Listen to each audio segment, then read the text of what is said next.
Halo, selamat pagi semuanya. Semoga kita semua dalam keadaan sehat selalu. Anak-anak yang Bapak banggakan, kita sudah memasuki pembelajaran yang ke-6 pada tema 1, subtema 1. Ini adalah pembelajaran yang terakhir untuk subtema 1. Baik, kita lihat di layar. Terlihat dua orang, yaitu Pak Edo dan Pak Rudi, sedang membersihkan kandang kelinci. Tentu diadakan atau dilakukan pembersihan kandang kelinci agar kandang kelinci itu terlihat bersih dan tentunya agar kelincinya sehat. Nah, itu adalah maksud dan tujuan daripada gambar ini. Bisa kita lihat nanti. Silakan anak-anak untuk mengembangkan apa saja yang terlihat di gambar ini. Silakan diamati. Ya, seperti itu ya. Kita lanjut. Ayo berkreasi. Setelah sudah diamati gambar itu, di sini diminta amatilah. Ini Bapak blok dulu. Amatilah dengan cermat.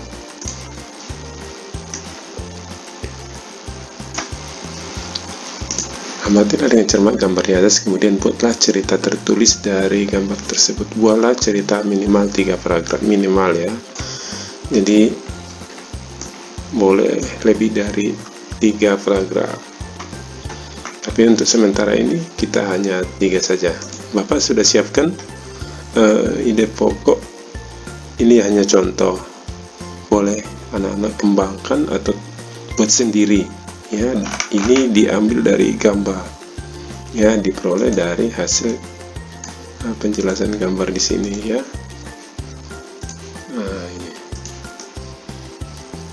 Maka muncullah ide pokok seperti di bawah ini. Nah, ide pokok ini silahkan nanti anak-anak kembangkan, ditambahkan lagi dengan kalimat pengembang. Ini dijadikan kalimat utama ide pokok ini. Kemudian selanjutnya ditambahkan kalimat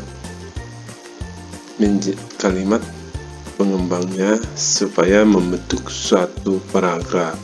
Nah, tugasnya nanti ditaruh di sini ya.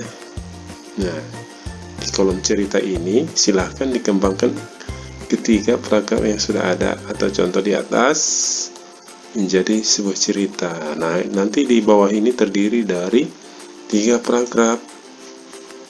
3 paragraf. Ingat, paragraf itu terdiri dari kalimat utama dan beberapa kalimat pengembang.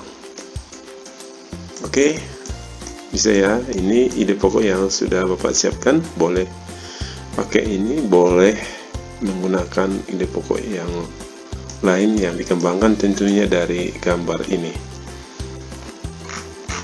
Kita next.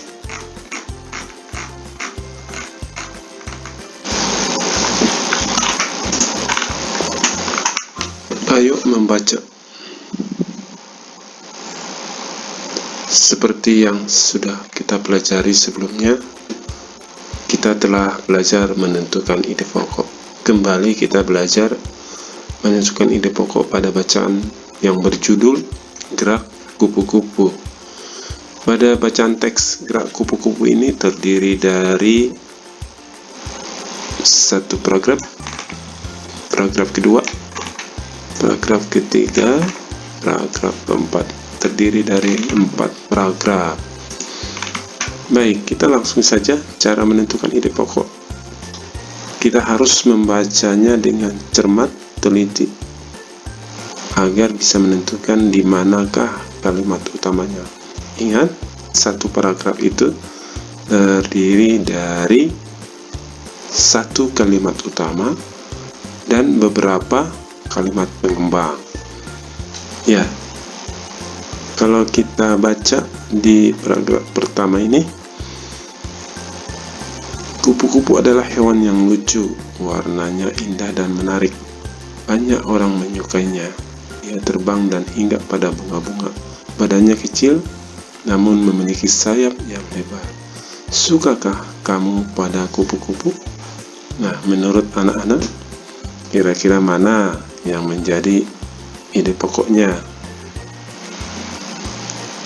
Iya, betul. Ada di paragraf. Ada di awal kalimat. Iya, inilah yang menjadi kalimat utama. Ya, sedangkan selebihnya ini adalah kalimat pengembang. Oke, setelah kita menemukan kalimat utamanya, maka kita juga sudah bisa menentukan ide pokoknya. Ya, terlihat di sini. Bapak sudah ketikkan kupu-kupu adalah hewan yang lucu. Kita mengamati sekarang.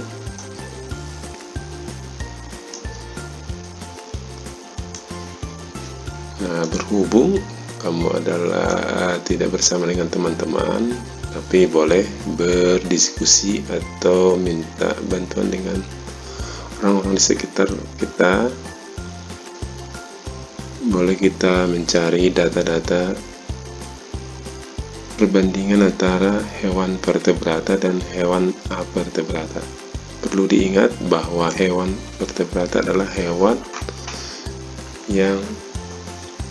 vertebrata adalah hewan yang memiliki tulang belakang, sedangkan avertebrata tidak memiliki tulang belakang. Oke, kita kasih contoh sebagai pembanding. Ikan ya, yang termasuk hewan vertebrata atau memiliki tulang belakang. Ya, kita bandingkan dengan contohnya siput ya, tidak memiliki tulang belakang. Kemudian pembanding kedua adalah organ geraknya. Organ gerak pada ikan seperti sirip, sedangkan organ gerak siput seperti kaki, perut. Yang ketiga, memiliki rangka dalam. Ya, ikan memiliki rangka dalam, sedangkan siput tidak memiliki rangka dalam. Lalu, ikan tidak memiliki rangka luar, sedangkan siput memiliki rangka luar.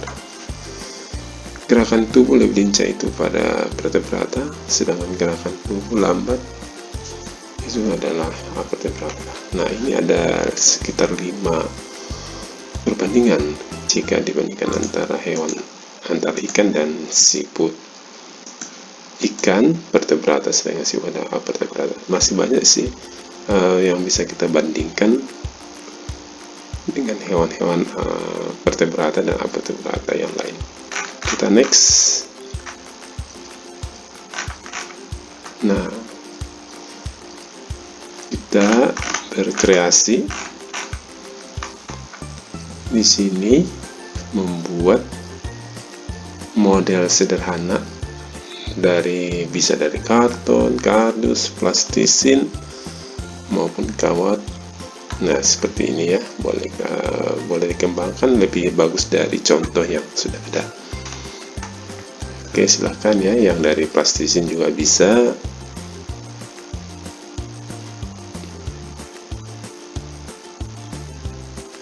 Seperti contoh yang sudah terlihat. Oke, next.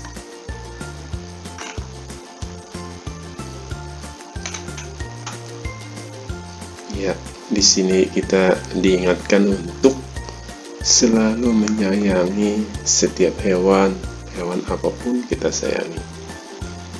Ya, jangan menyiksanya. Oke, kita lihat kerjasama dengan orang tua. Ajaklah teman, saudara, dan orang tuamu untuk menyayangi hewan-hewan yang ada di sekitar. Jangan merusak habitat hidupnya, dan peliharalah dengan baik jika kamu memiliki hewan peliharaan. Oke, sudah jelas ya, diingatkan kita untuk menyayangi hewan peliharaan kita. Nah, seperti itu anak-anak ya, pembelajaran kita pada pertemuan yang ke-6 ini. Semoga anak-anak bisa paham dan pembelajaran ini dapat bermanfaat. Atas perhatiannya, Bapak ucapkan terima kasih.